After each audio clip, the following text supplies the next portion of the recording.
Well, let's jump in. So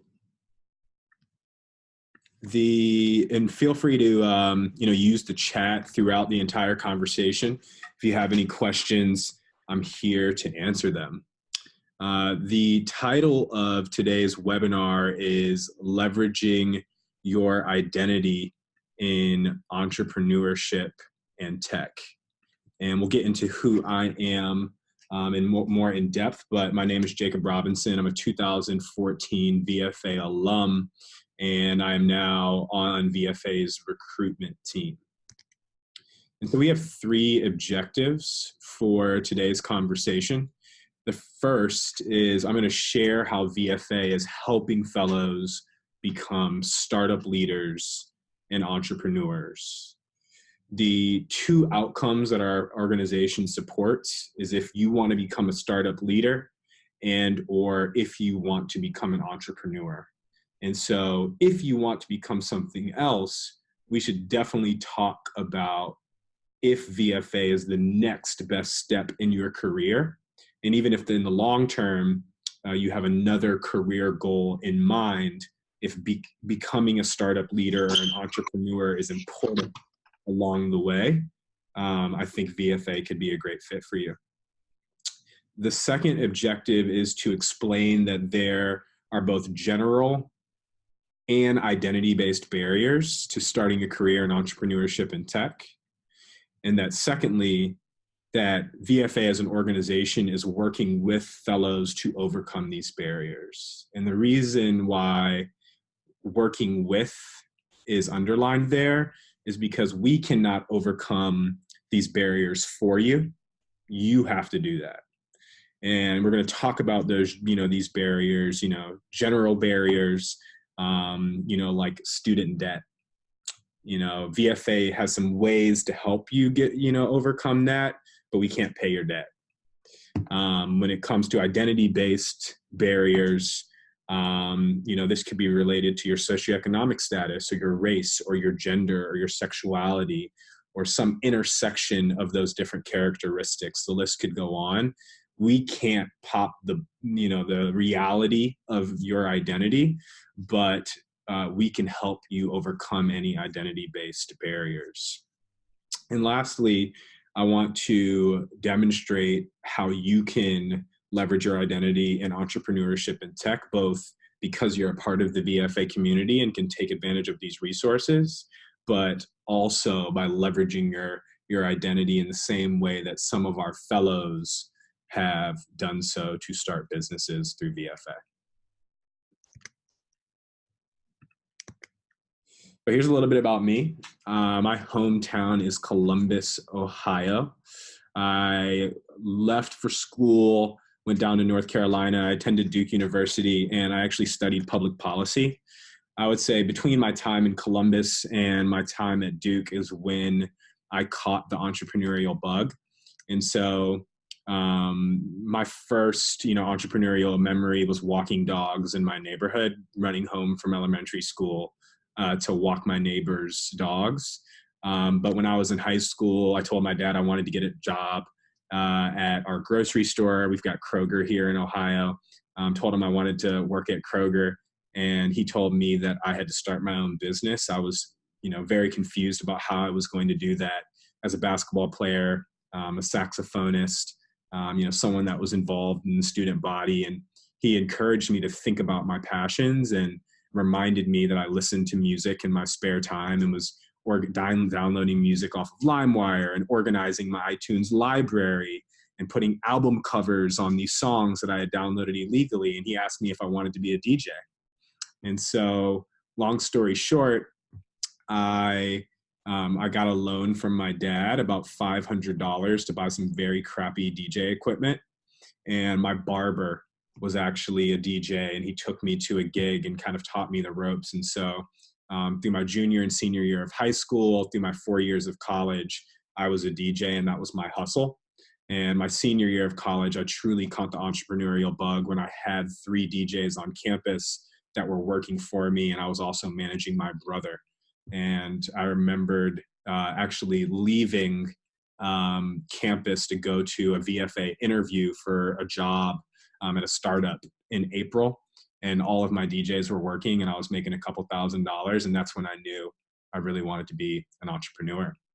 After college, I immediately joined Venture for America. I spent my fellowship in New Orleans. I worked at a startup in the food and beverage space. We can talk about the ups and downs of that experience. And as my fellowship concluded, I knew two things.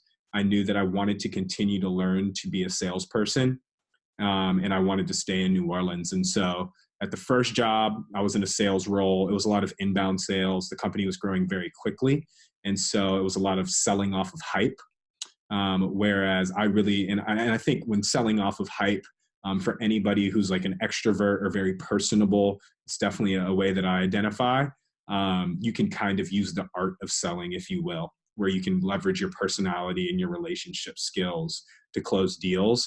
I really wanted to learn to leverage the science of selling. And so how do I reach out to 1,000 people in one day in the same way and manage that funnel? You know, what are the technical tools that salespeople use to achieve their goals? And so I did so at a second startup in the cell phone charging space in New Orleans. And so all in all, 2 different sales experiences, 4 years in New Orleans, 2 different startups. And I love New Orleans. New Orleans is my second home. I think of it as my home, as a home, just like I think about Columbus. And I will move back to New Orleans one day. But, you know, I was feeling a little disengaged with, you know, my work. And, you know, I was working in food and beverage and cell phone charging, and there's no problem with that. But, you know, I studied public policy, and my passion really a lot, you know, lies in like K-12 education and equity and creating opportunities for other people. And so, you know, I was planning on kind of quitting startups for a couple of reasons. But Venture for America's CEO, Amy Nelson, reached out to me, and she's always been a mentor to me since the beginning of my fellowship, and you know, asked me if I would be a recruiter for VFA. And you know, I felt like that would scratch my itch to give back, to create opportunities for others, to strive for something that was bigger than myself. And I think all of us as millennials, you know, have that desire to an extent. And I've definitely been able to do that in this role. And so I specifically focus on leading our diversity, equity, and inclusion strategy on the recruitment team. And so that's making sure that women and people of color in particular, racial and ethnic minorities in particular, know that VFA can be an on-ramp to entrepreneurship for them as well. There's many other identity groups that we keep track of and value. And it includes household income, sexuality, you know, if you're a first generation college student, and those are all things that we're working on as well. And so I moved back to Columbus, and my 9 to 5 is VFA, and my 5 to 9 is working on a couple of business ideas with my dad and my brother. And so that should give you a little bit of context about me and where I'm coming from. And since this is an identity-based webinar, I think it's very important for me to call out my identity, because I think with that comes privilege, comes power, as well as disadvantage. And so, you know, you're hearing from a person who identifies as a straight male. I identify as Black. I'm not a first generation college student. You know, even though I'm Black, I'm a 4th generation college student in my family, which is, I think, unheard of in many families, but I'm blessed in that way. And, you know, I ended up going to Duke because I got a full ride academic scholarship to Duke. And so I say all of that because I think there's times in this presentation where I will, you know, be speaking in from the perspective of someone who has an advantage, and also speaking from the perspective of someone who is at disadvantage. And I think that in many ways, given our intersectionality, we all have times when we are in the advantage and disadvantage. And I think this webinar will speak to that. And so enough on me. I can definitely speak about my VFA experience during the question and answer period. But I want to get into the presentation. So to start off, We believe that America needs more entrepreneurs. The challenge is that entrepreneurship is actually on the decline.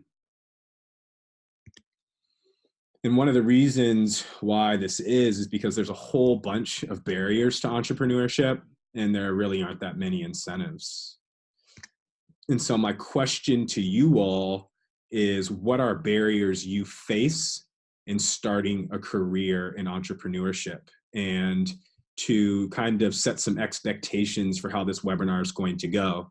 When I ask a question on the screen, I need you all to respond.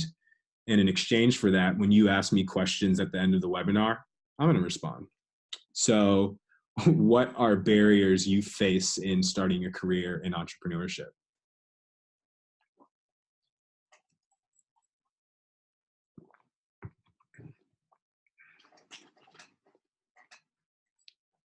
Thank you for cracking the ice, Janice. So we have, keep them coming. I'm going to kind of categorize them because I want to make sure to kind of speak to some of these things throughout the presentation. So I'm going to start going through them. There's definitely some economics here, whether it's having a job and having some financial stability. Also related to that is raising capital, having a steady stream of income, having the resources. Maheen, I'm glad that you said 2% of VC funding goes to women.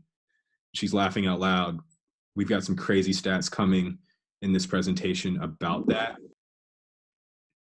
We have a bunch of identity-based comments here about being a part of the LGBT community. Thanks for offering that.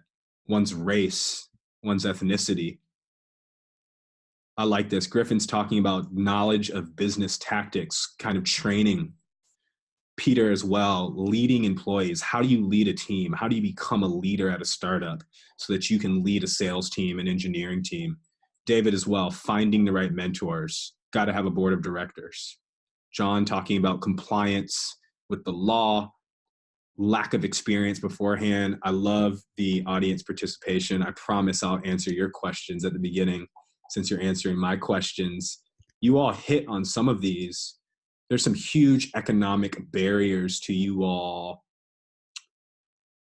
launching your career in entrepreneurship and tech. You might have debt. You might have to send some cash home to mom and dad. You might want to save long-term for retirement. A lot of your startups are probably not going to have a 401k match.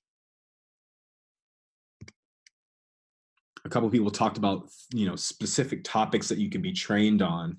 Although VFA has a training camp, I can let you know that, in my opinion as a fellow, this isn't the VFA opinion. The best thing that VFA teaches you at training camp in terms of, what you're going to walk away with is how to Google your way through any problem that you come into contact with at your startup. Right? There's going to be a ton of topics, hard skills, soft skills. I also think the social side of training camp is invaluable. But can you really train someone to be an entrepreneur? There's a lot of intangibles that go along with that. Great comments on that, y'all. And lastly, we paint this picture of becoming an entrepreneur or running a startup as kind of an upward trajectory. I once heard an entrepreneur in New Orleans speak about being on the startup roller coaster where there are peaks and valleys to your company, to you as a leader, to your mental health.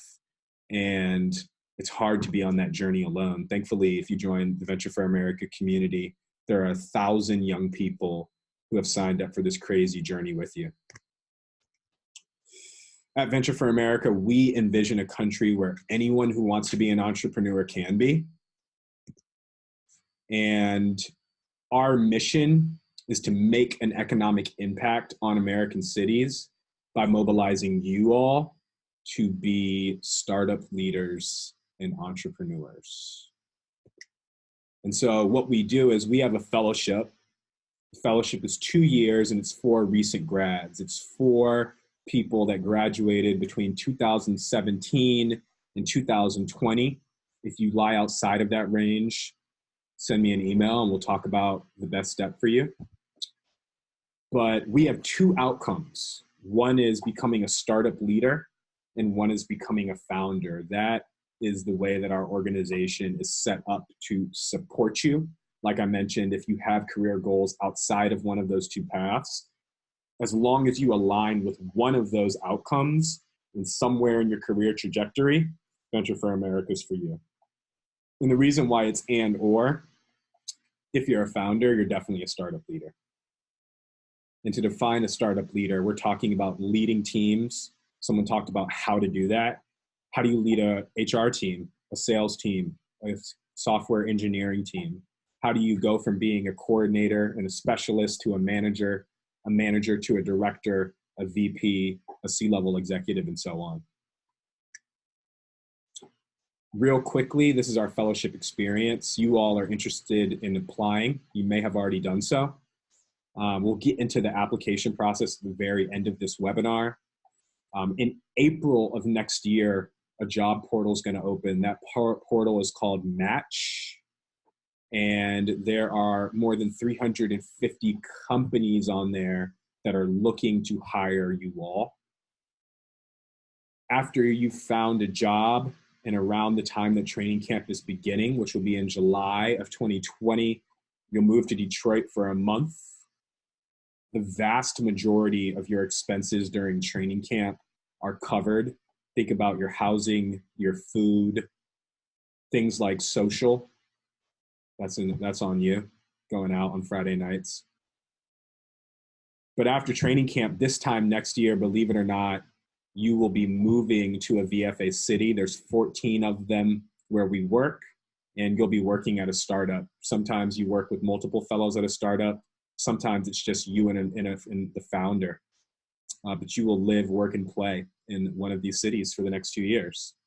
At the end of the fellowship, the goal is for you to be a startup leader, for you to feel comfortable staying at that company and continuing into your role and developing into a leader at that company, whether it's managing others, leading an entire team, managing an entire project.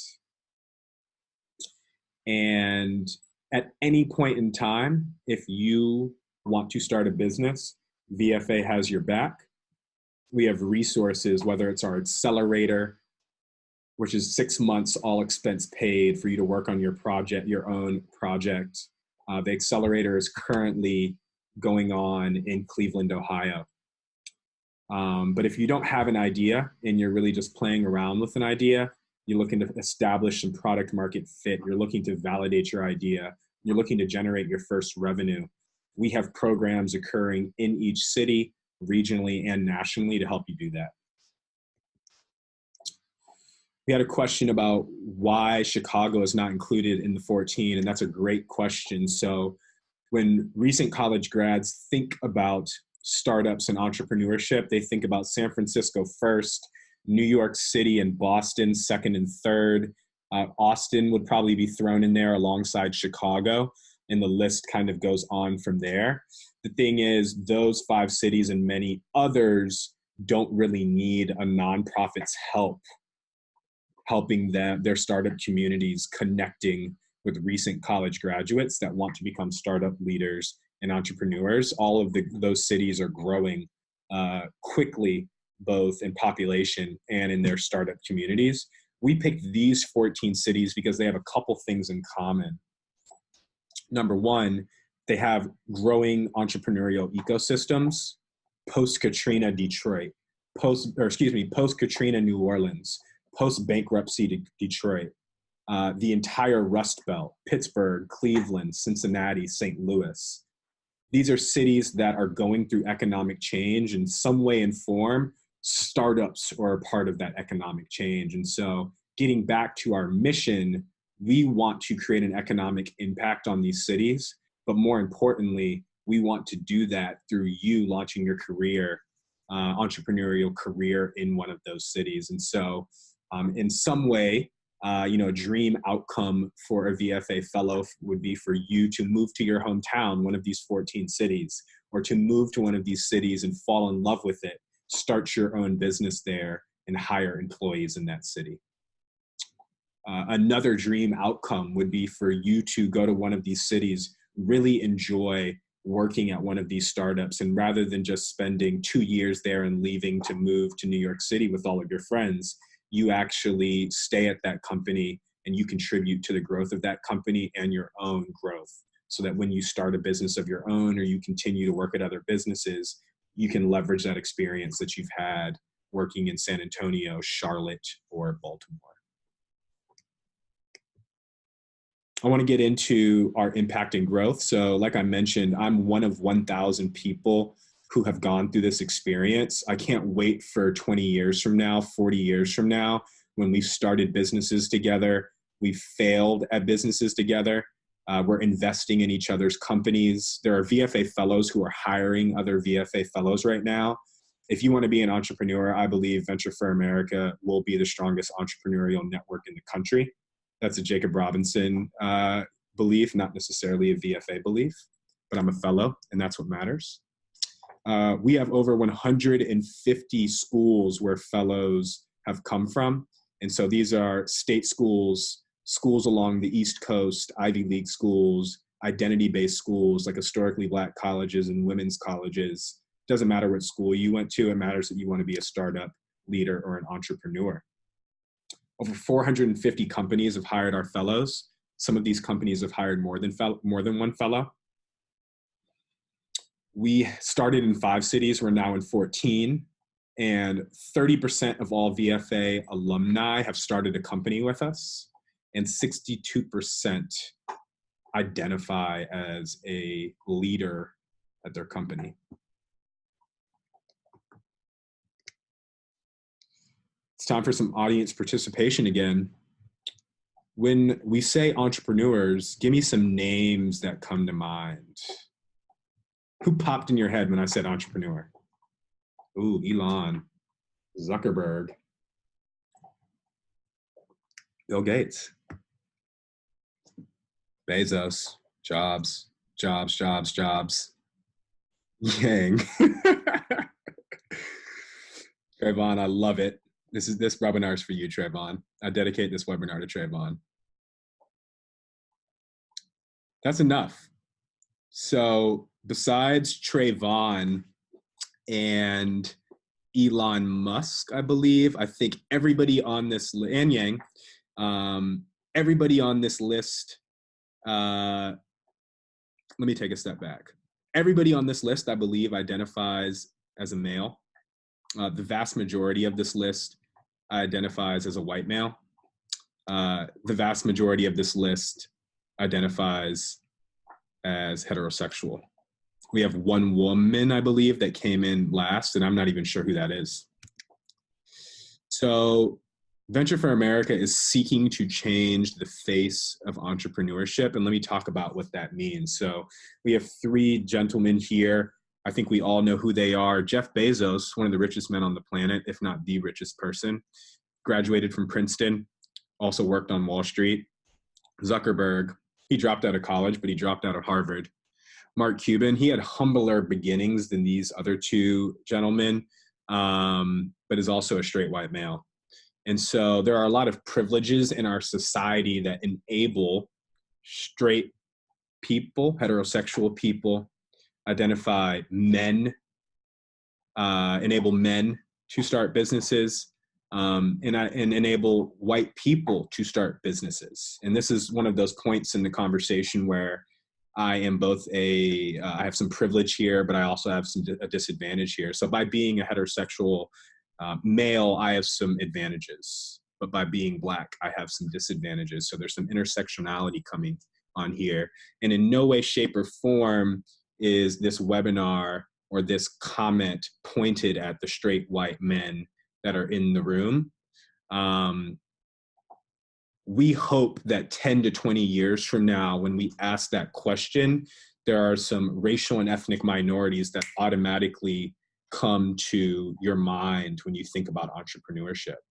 We hope that there are some members of the LGBT community that are able to be open about their sexuality that come to your mind as soon as you think about entrepreneurship. We hope that there are some women that are getting more than 2% of venture capital funding and are able, and they come to your mind. And so the point here is there are plenty of straight white males that are Venture for America fellows. Many of them are my friends. They're the people that I want to co-found businesses with. They're members of my community. The point is that we just want some other people at the table as well. So I'm going to get into some examples here about the barriers that you all are facing that are identity-based. We talked about some gender-based barriers, right? There's some economic things like debt, training. Now we're getting into some identity-based barriers. And so when it comes to startup leadership, I'm going to focus on race and ethnicity. I do understand that there are identity-based barriers that relate to other forms of identity, but I'm hoping to prove my point specifically with race and ethnicity. And so here is a graphic that I pulled on the racial demographics and the ethnic demographics of the United States in 2018. In short, 60% of the country identifies as white, non-Hispanic. 18% identifies as Hispanic. 12% identifies as Black, and 5% as Asian. I think Asian is a very broad category, and I apologize for the generalization here. People identify as other races and ethnicities as well, but these are the 4 largest groups. Here is a graphic from TechCrunch, and it's the racial diversity in Silicon Valley. Take a moment to look at them. These are all the major tech companies that we know. When I first saw this graphic, I was about to text some friends that I knew that worked at Amazon. And I was like, man, do I need to go work at Amazon? Like a quarter of the company is Black. But then I read the article a little bit more, and it's actually that Amazon and Apple, their numbers are inflated because of the workers that work at the Apple store and in their Amazon distribution centers. And so they declined to comment on the article that this was included in. But the thing that I would point out here is that Blacks and Hispanics particularly are underrepresented in Silicon Valley. What I can tell you is that we are working to become an on-ramp to entrepreneurship for racial and ethnic minorities. And so if you look at this table here, we've got the US population that I shared with you on this couple slides before. And then we've got the stats from the class of 2019. And I apologize for all the squiggles. I like to demonstrate that,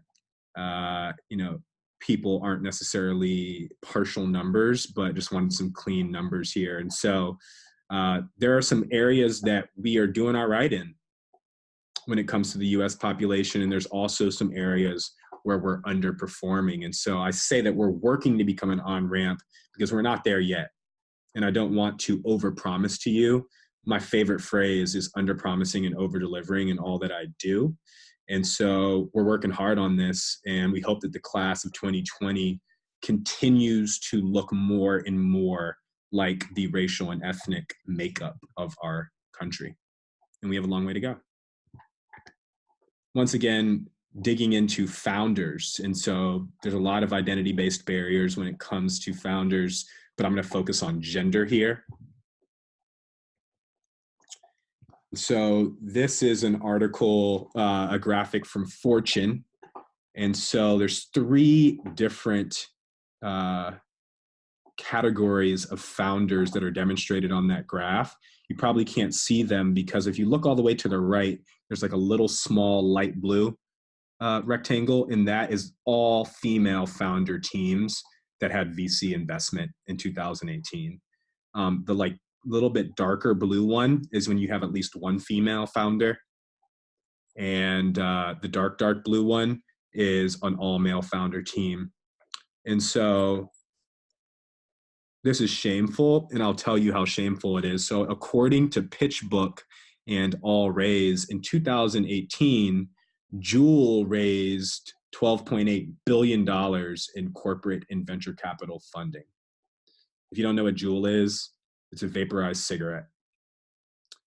That same year, when Juul raised $12.8 billion, US female founders raised 2.88 billion. So Jewel got 10 billion more dollars in venture capital funding than 482 female founded teams.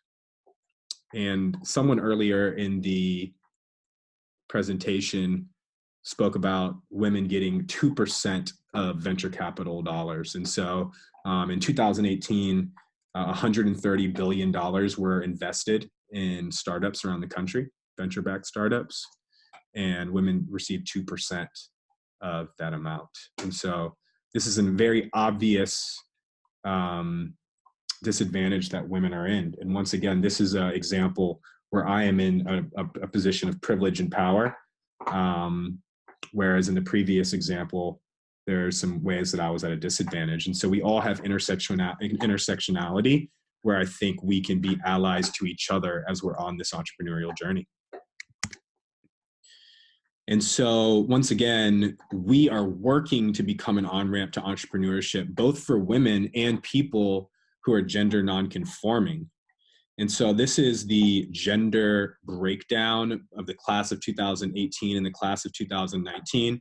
I'm very proud that the class of 2018 was our first majority female class. That dropped considerably in 2019, and there's a couple of reasons why we know that dropped. First of all, our entire recruitment team was male for the class of 2019, and so I'm sure that had something to do with it when I was talking to a woman on campus compared to the previous year when our team was majority female. There are some other factors that we are aware of. For example, there was a time where Venture for America's only outcome that we focused on was fellows starting businesses. And what we realized with the data is that only a third of our fellows, alumni, are starting businesses with us. In fact, a lot of them are staying at their company, becoming leaders at their company, switching to other startups like I did, going and working for larger tech firms or more established startups. And so we found that women, as well as racial and ethnic minorities, when they come to us, very often they identify more with like a startup leader career trajectory than men do.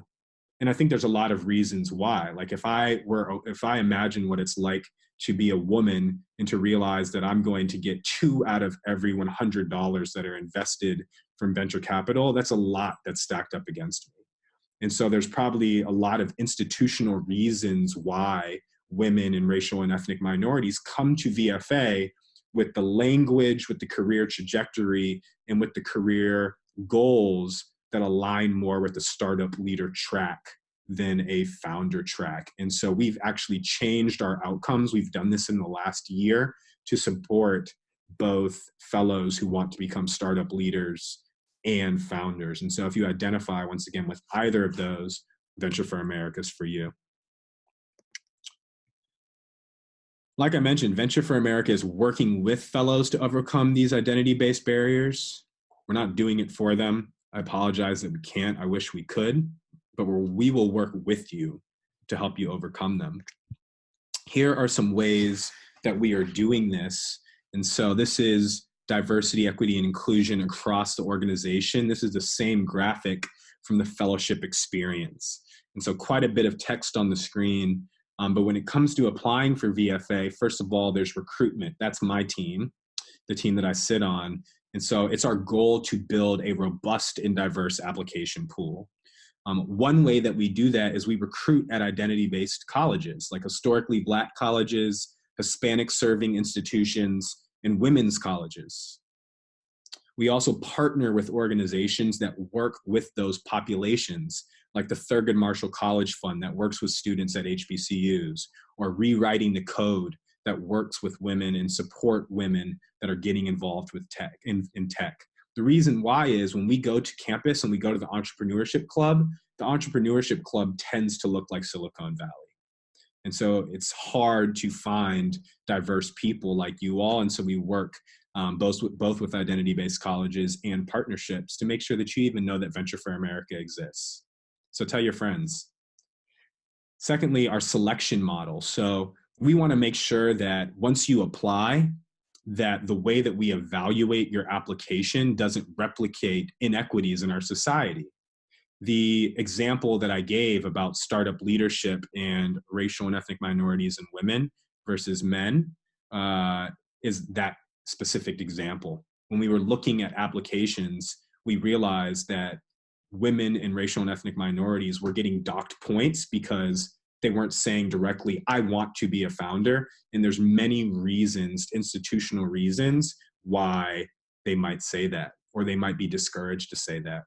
And so we actually train our interviewers how to check their unconscious bias. And so as a heterosexual Black male, there's some unconscious bias that can pop into my head when interviewing someone who's not my race, doesn't identify with the same gender as me or the same sexuality. And so we train our interviewers, who happen to be fellows, alumni, and our supporters and team members, how to check that bias when they start interviewing you all.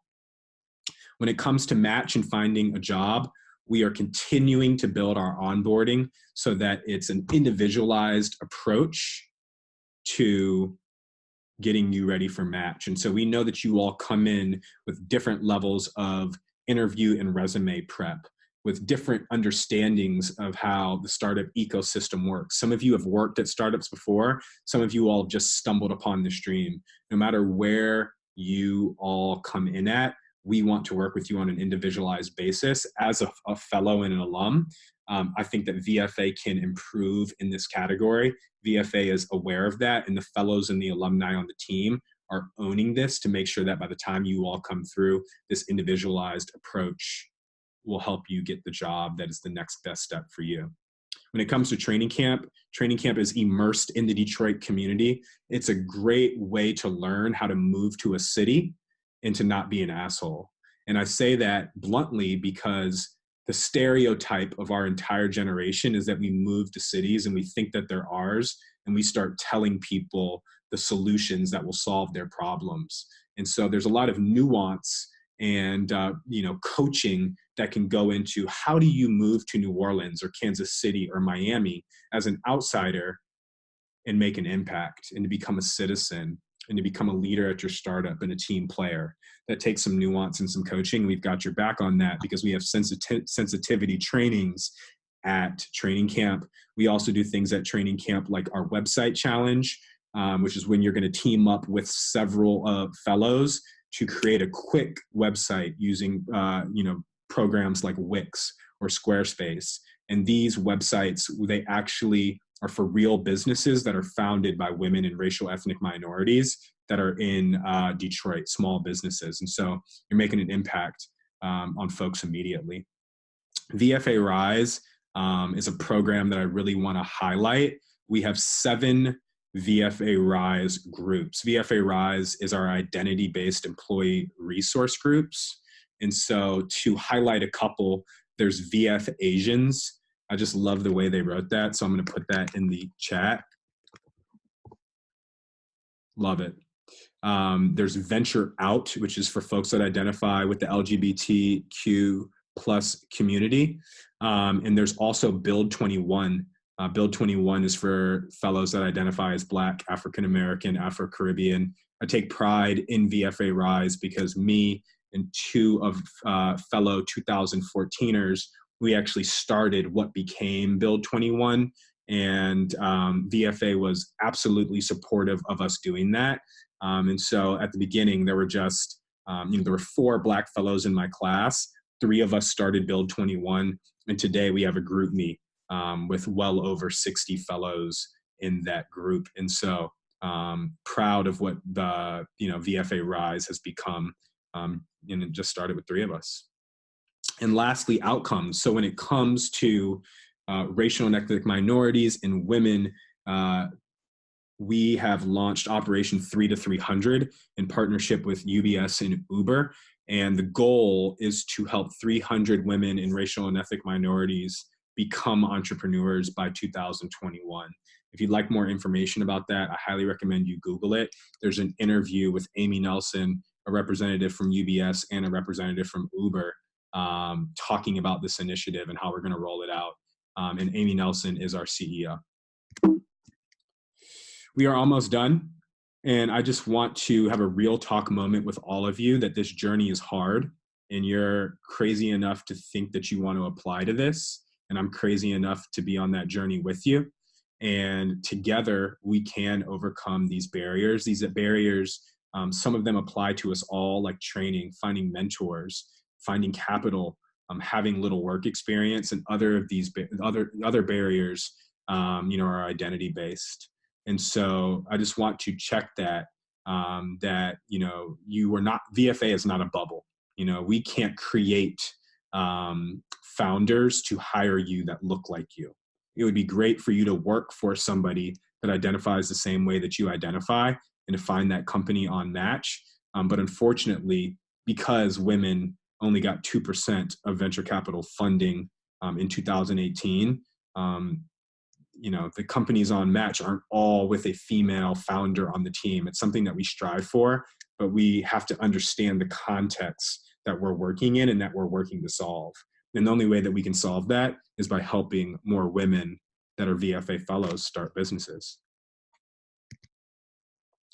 I want to rip through a couple of fellows here that are leveraging their identity, and we'll have about 15 minutes for questions. This is Yalitza Jean Charles. She created a doll that teaches young women to love their natural hair. She didn't have any dolls that looked like her growing up. So after spending her fellowship in Cincinnati, she launched Healthy Roots. My buddy in the orange right there is Sean Wynn, member of the class of 2014. I'm very proud of him. He and his buddy to the right started an Asian fusion kitchen where they focus on Asian flavors in crawfish. And so growing up in Houston, there's a very strong Vietnamese population that has mixed and mingled culturally with the Cajun culture down there. And so I lived in New Orleans. I ate New Orleanian crawfish. If you ever go to San Antonio, I guarantee it'll be some of the best crawfish that you've had in your life. I'll eat at Pinch every day before I eat at a crawfish boil in New Orleans, and that's blasphemy for folks to say. And I think this is a moment to really show how diverse identity can be. So Ash and Erie is a company started by two fellows that focus on clothing for short guys. I believe they focus on clothing that fits guys that are like 5'5" or 5'6" or shorter. They were tired of having shirts that looked like dresses. And so they had started a company to start that. Ben is rocking Ash and Erie right now. I love it. And so I'll leave you with this question. How can you leverage your identity? How can you overcome these barriers with VFA? How can you commit to this hard journey and do it with the other 1,000 young people who are crazy enough to start on this journey? Here's our deadlines. I know we're coming up on time and there's going to be some application questions. And so this is on our website. What I'll tell you about this is we're not going to read your application until after the deadline. So our next deadline is August the 27th. That's next Tuesday at 11:59 p.m. We're not going to read your application until the next day. And so put forth your best application, right? We have webinars that lead up to every deadline, just like this one. There are some that are much more general, like pitching yourself to startups and VFA 101. If you haven't been to those, you should watch the recordings before you apply. You should use our application toolkit. When you apply, 2 months later, you'll know if you're a VFA fellow or not. So if you apply by next Tuesday, by Halloween, you'll know if you're a fellow. I was in the first deadline, and so I can definitely speak to the pros and cons of doing that. It's much more important for you to put forth your best application than to rush. I understand some of you have job offers that are going to be coming through in the next couple of months, especially if you're looking in similar business industries. And so apply to stuff so you can compare apples and apples at the same time, and we'll work with you to get you your offer after selection day as soon as possible. Lastly, my contact information. I did send you an invite and emailed a lot of you, and so you have it, but it's the letter J, the letter R at ventureforamerica.org, and I will be following up with you via email. Now, that was a ton of questions. I'm going to stop sharing my screen. That was a ton of information. I'm going to stop sharing my screen. I'm going to start, if you could just start threading your questions, I'll rip through them and kind of group them together. There's a couple people that submitted some questions online as well. And so I'm going to try to get to those as well. So any mechanisms for fellows to collaborate on ideas and companies together? Absolutely. So in your city is honestly the best way to do that. We have validation challenges quarterly. And so basically there are these competitions where if you want to validate your idea, like very early ideas, right? Pre-revenue, you basically collaborate and compete in your city and then regionally and then nationally to win prize money. Yep, you can have my contact information if you have application questions, the letter J, the letter R at ventureforamerica.org. GPA, how much does it count? It doesn't count. We don't really care about your major, where you went to school, or your GPA. That we know that there's a lot of other factors that contribute to you wanting to be a startup leader or an entrepreneur. I shouldn't say that it doesn't count, but I would say that it's not something that you should worry about. Happy to help, David. Man, I promised y'all that I'd answer your questions if you had them, so let them rip. Define startup leader. Yeah, I'd actually throw this back at you. If that resonates with you in any way, I would encourage you to explain why it does. And it's broad for a reason. I would say the textbook definition is that you are a leader at a startup. And so that could mean in terms of how you carry yourself in these moments of stress, if your company's going under, if your boss is overwhelmed and funding is tight, or that person has a lot on their plate, do you complain or do you come together with your teammates and do you lead? More formally, it might be leading an engineering team or a sales team or a marketing team, managing others. That's a broad definition for a reason. And I'd really encourage you to think about what that means to you, because that's the best answer.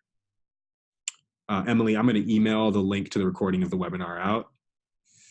Which industries do VFA fellows work in? I'm going to pull that information for you. And actually, Peter, follow up with me via email about that.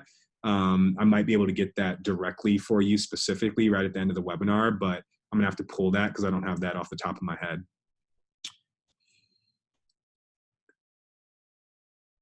Griffin, I love this question. How can we best translate our current skills to those for a startup? What's the best way to represent these skills? When interviewing at a startup, this is the number one thing that you should say. I'm interviewing for this role, and this is how my past experiences translate into skills for that role. I've read in the job description that these are the skills that are required. One skill is being organized. This is an example of a time when I was organized. One skill is communications. This is an example of a time where I demonstrated excellent communication skills. When you talk like that, an HR manager can understand how they can fit you in their organization. The only thing that matters is that you show up every day and you execute a task, right? I don't know how to code, so I can't be a software engineer. I'm a salesperson. I can do operations. I can do project management. I have to have examples of experiences where I've demonstrated those skills. If you are a waiter, if you work in retail, you have superb customer service skills. You have superb crisis management skills. The customer is always right. The best way to demonstrate those things is through numbers. So I did this, and by doing that, this was the quantitative impact. We have 9 minutes left, and the questions are coming. I do not mind staying, and so I'm going to rip through these, and I will, depart when these questions are done.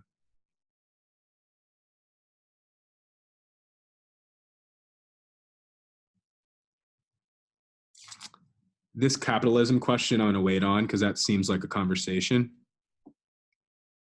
Can VFA fellows come in with a business they are getting off the ground?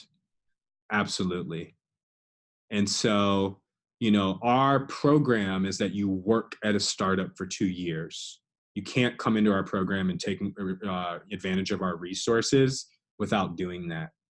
And so you can take advantage of entrepreneurial programming while you work your 9 to 5 at that startup. But we believe that young people should apprentice under an experienced entrepreneur before starting a business of their own. It's very inexpensive to learn on someone else's dime. And so if you want to start your business right now, and that's taking off by the time that you graduate, then that might be the next best step for you. Or you might want to enter into an accelerator and a program that would allow you to do that. If you want access to our resources, if you want to be one of 1,200 people next year that are part of this VFA community, then you got to go work for 2 years. But launching a product and applying to VFA sounds like an excellent response to some of these essays and interview questions.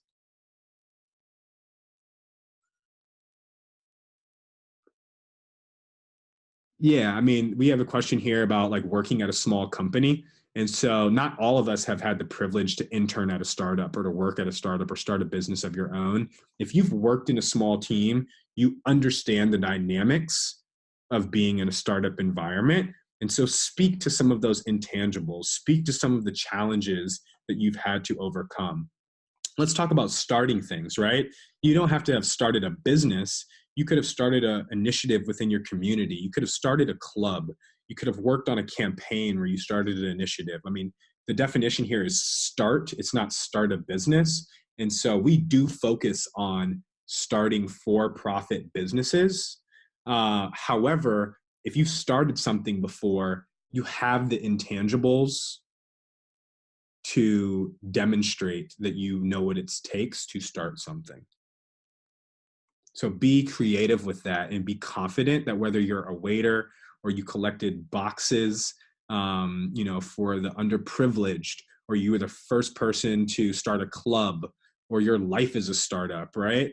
You resurrected a club at your university. Be confident that that experience meets our rubric, but you got to be passionate about it and believe that the reason why you're eligible for this program and you're a good fit for this program is because you have some experiences that will allow you to learn while at a startup and become a startup leader and a founder.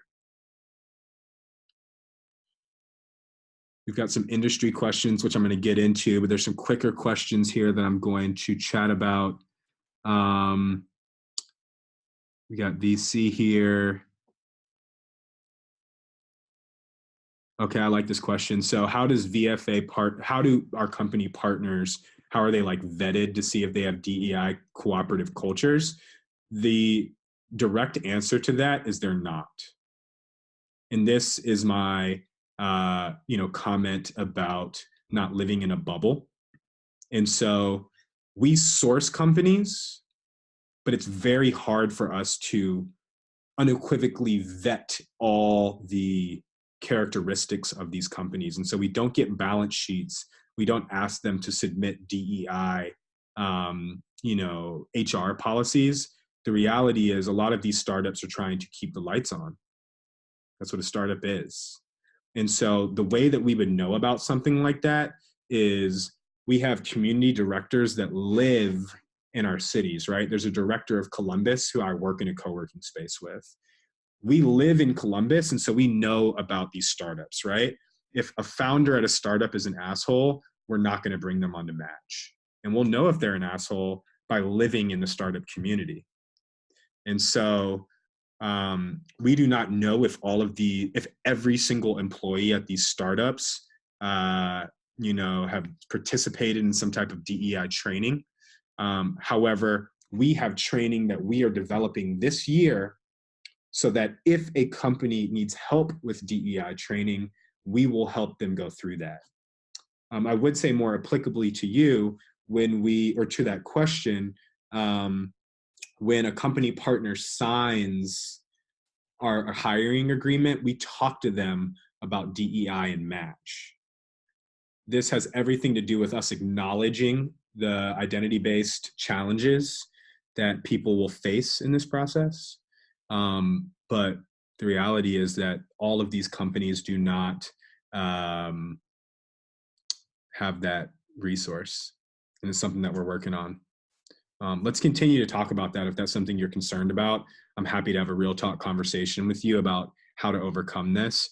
I've coached fellows through the match process specifically with navigating around this. Great question. Yep. If you worked at a government-run organization, you can flip it into this. Be creative, be passionate about your story, talk about starting things, leading things, skills, and you got this. So if you want to start your own business and you don't know how, I would encourage you to go onto the VFA website. There's a bunch of resources listed that kind of talk about the life cycle of a startup that VFA fellows who are starting businesses go through. And so that validation challenge is one that I've talked about. We have crowdfunding campaigns, and of course the accelerator, which is the bread and butter of our program. It's much easier to look at that information online, Trayvon. But if you have any specific questions, email me. Okay, so Griffin, I don't think that the fellowship acceptance question is important. If you really want to know that, email me. The reality is that there are about 200 to 215 spots that we are projecting for this year. We project that not because that's the number that we want, it's that that's the number that we are working hard to support.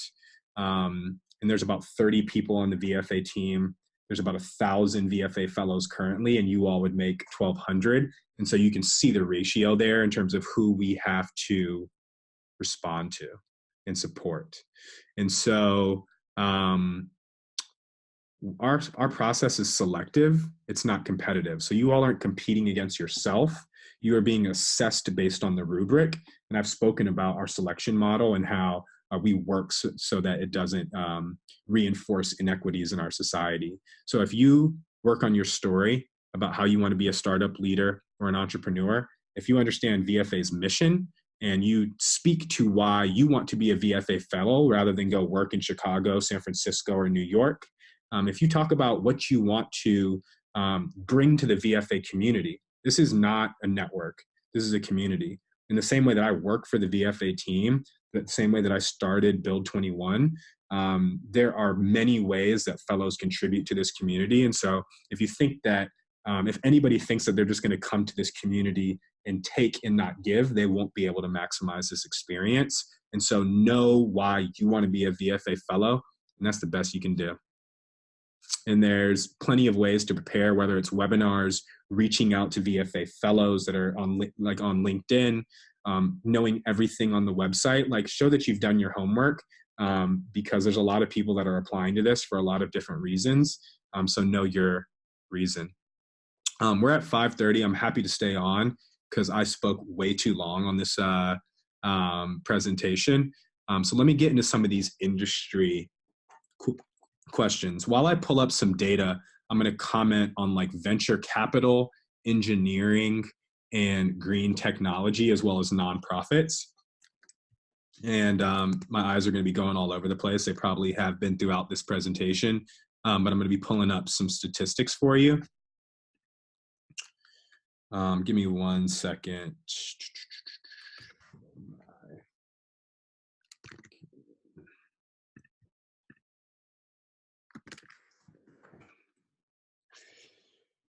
All right. So when it comes to venture capital, there are venture capital firms that are within the VFA network.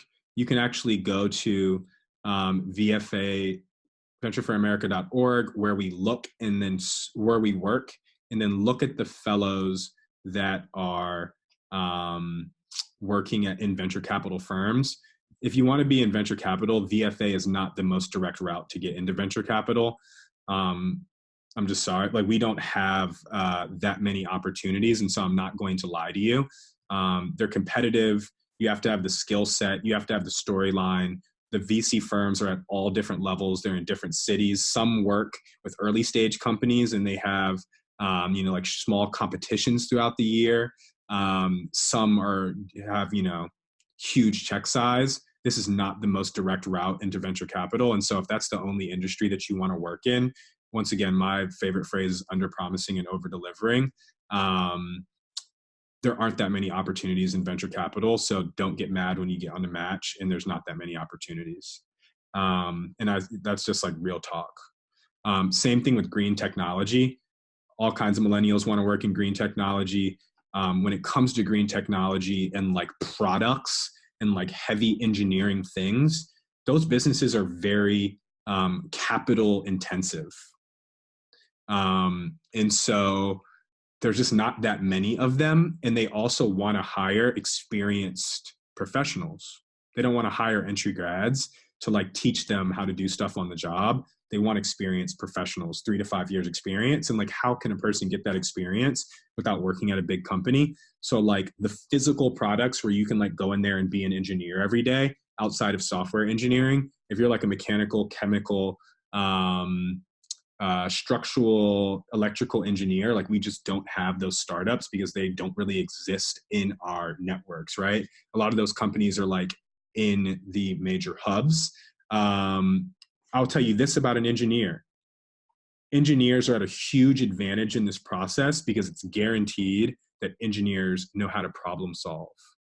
And so if you come to VFA and you say, I'm an engineer, but I want to learn to be a salesperson or a marketer or customer service or operations, once again, talking about how to interview, you can go into an interview with a HR manager and say, I know I'm applying for a sales role, but I'm an engineer.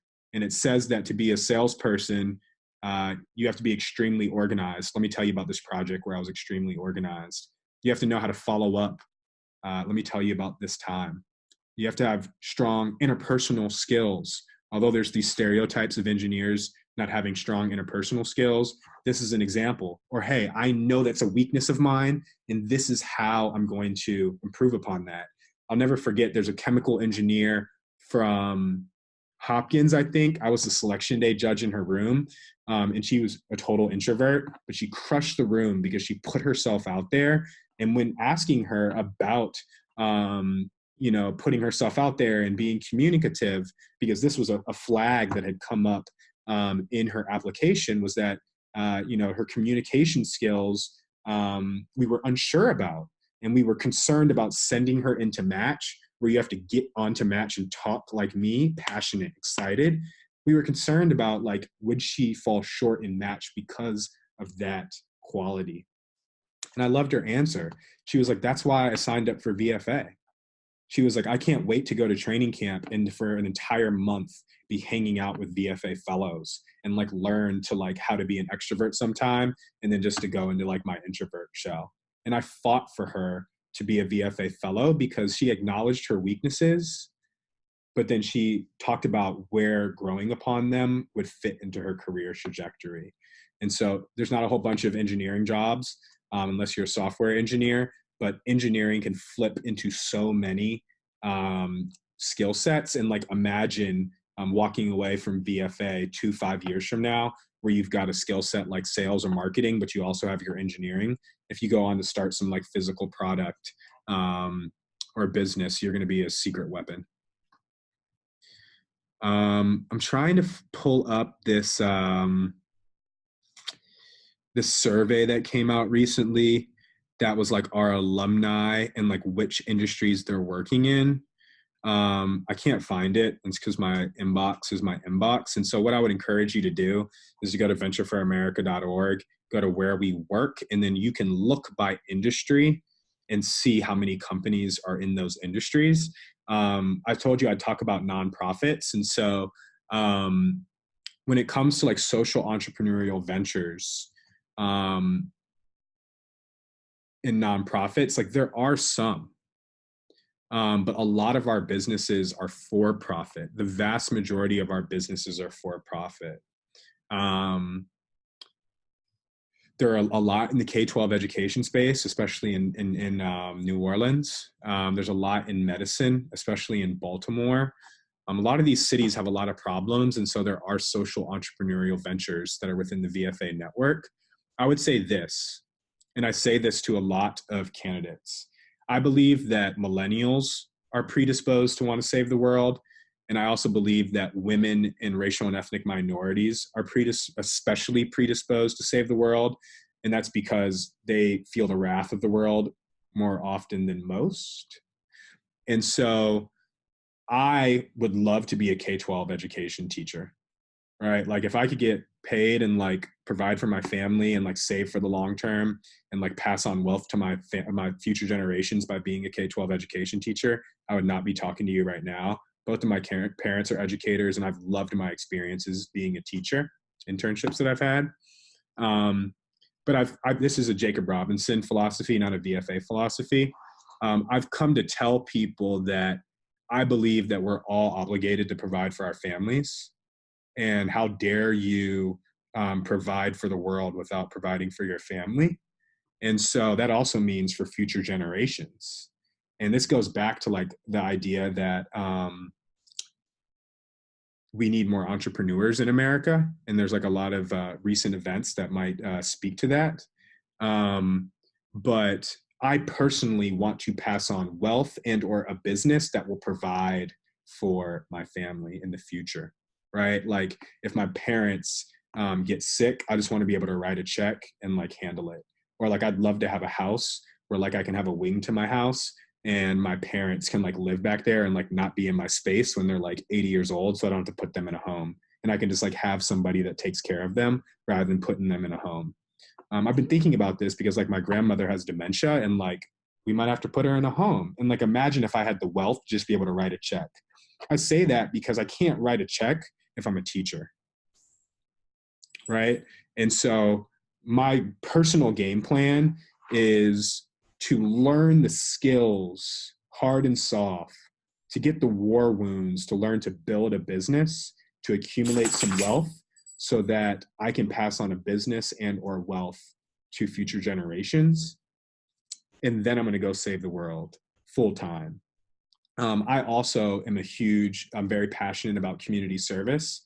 And so in New Orleans, one of my highlights of New Orleans was I mentored in an organization called Son of a Saint. Son of a Saint mentors boys who have lost their dads to death or imprisonment. In New Orleans, the parish beside New Orleans has which a parish is like a county. It has one of the highest incarceration rates in the world, right? So while we're having fun on Bourbon Street, there's people that are locked up in prison for life. And so I mentored an organization that helped the children, the boys of these men who had died or imprisoned. And so, like if you're like a social justice warrior, my approach is like balancing your like 9 to 5 and your 5 to 9. Like learn to like allocate time to like developing your skill set and learn to have time to like give back. I also believe that the private sector does a way better job of teaching young people skills than the public sector does, because the private sector has more resources, and like the public sector and nonprofits, you can kind of get away with like saving the world and holding hands and thinking that you're making a difference. In a business, you're either making a difference or you're not, or you go under. And so you learn very quickly the skills and the approach and the perspective and the leadership that's required. And I think a lot of that is going to translate very well when I decide to go full time into saving the world. And so I don't mean to be blunt or rash about that.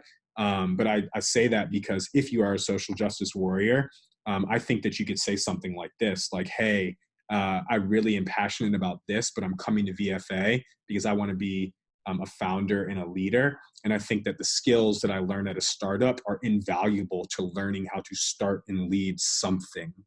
I understand that there's going to be a lot of companies on Match that are like for profit, and they might not align with like my passion area, but I'm going there to like learn technical skills, soft skills, to get the experiences, to learn what it's like to be on a small team, to grow, to raise money. Because when I go save the world, that's what I'm going to rely upon.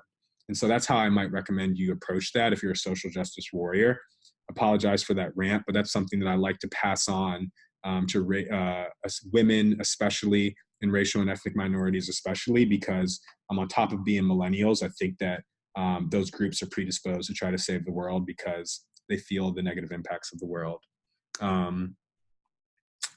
Any other questions now that you've had a Jacob Robinson diatribe? I'm trying to see if I missed any.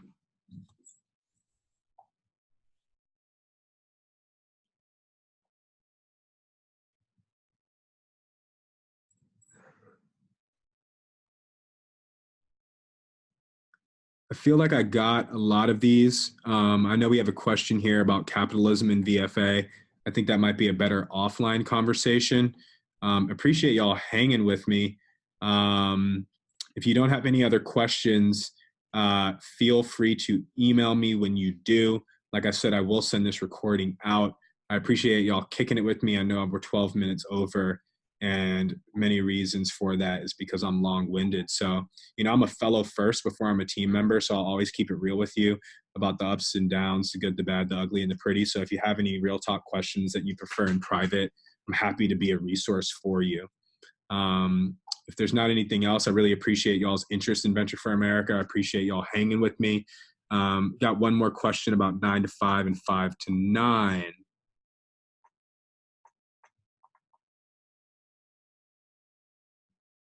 Yeah, let's connect on that over email. I mean, one of my other highlights in New Orleans is like really coming to an understanding about the concept of wellness. And I had my own like personal ups and downs with like mental health while in New Orleans. And I think there were a lot of things that contributed to that. I think that was, let's say, number one, being 22 to 26 in New Orleans and treating it as college 2.0. I think that was number two, work-life balance. I think it was three, learning that mental health is like just as important as like physical health. And so if I'm not resting, if I'm putting substances in my body, if I'm not eating right, if I'm not exercising, if I'm not staying in touch with family members when I'm halfway across the country, if I'm not spending time with people that are better than me in areas where I need to improve, that it's hard to have a strong mental health. And so I share that, and I'm very upfront with that because I think mental health is acutely a problem in the entrepreneurial community and with founders, because it's a lonely journey. There's a lot easier ways to make money, and there's a lot safer ways to work from 9 to 5. When talking about 9 to 5 and 5 to 9, like this is definitely something that I still work on. Like I was thinking about my like to-do list yesterday, and I was like really tired. Like I had played basketball after work. And I came home and I had like 2, 3 things on my to-do list, including one of the projects that I'm working on with my dad and my brother. And I was up till like midnight, and I had to get up at like 7 o'clock this morning to get like a haircut at 8. And I was like feeling like very sore and like wore out after basketball. And I realized like, although I'm like a taskmaster and I plan out my tasks for the week, that I really have to give myself some time to just like be normal and like watch Netflix and look at Instagram and like call my buddies and like do nothing and have nothing scheduled. And so I'm 28 and I'm still learning this. I know you're still learning this.